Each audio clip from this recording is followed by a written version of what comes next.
আগের জামানায় নাকি আমাদের মা বোনরা, আমাদের বৃদ্ধ মা বোনরা ফজরের নামাজের পর কোরআনের তেলাওয়াতের মধ্য দিয়ে পুরো মহল্লাকে মুখরিত করে রাখত।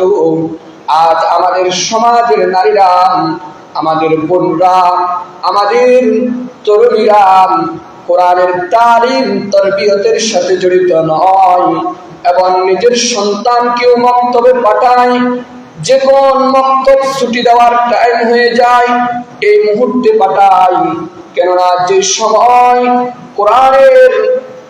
কোরআনের আওয়াজে পুরো সমাজকে মুখরিত করে রাখতো, সেই সময় সমাজের মধ্যে তত বেশি সকল মানুষ না থাকলেও কিন্তু সেই সময় আত্মীয়তার বন্ধনটা বিচ্ছিন্ন ছিল না।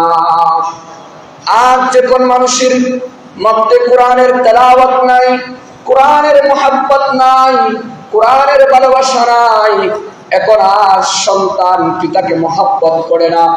সন্তান পিতার সামনে সিগারেট খায়।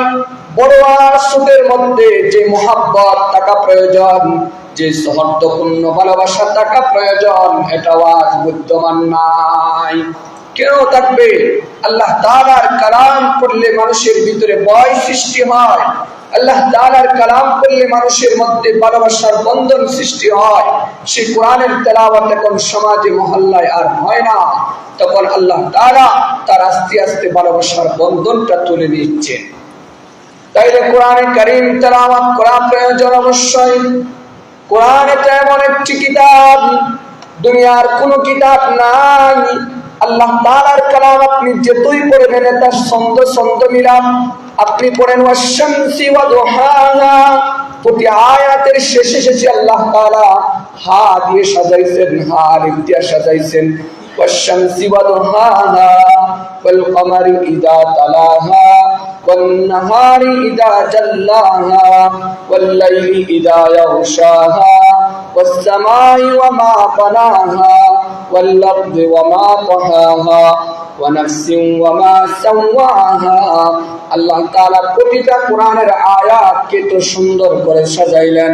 আপনি সূরা ফিল পড়েন, প্রতি আয়াতের শেষে শেষে আপনি লাম পাইবেন, আলাম তারা কাইফা ফাআলা রাব্বুকা বিআসহাবিল ফিল আলাম ইয়াজআল কাইদাহুম ফি তাদলিল وأرسل عليهم طيرا أبابيل ترميهم بحجارة من سجيل فجعلهم كعصف مأكول।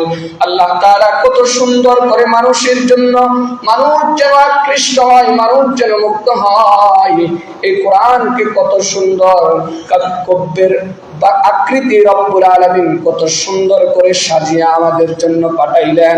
এই কোরআন আমরা পড়তে চাই না, এই কোরআন আমরা ধরতে চাই না।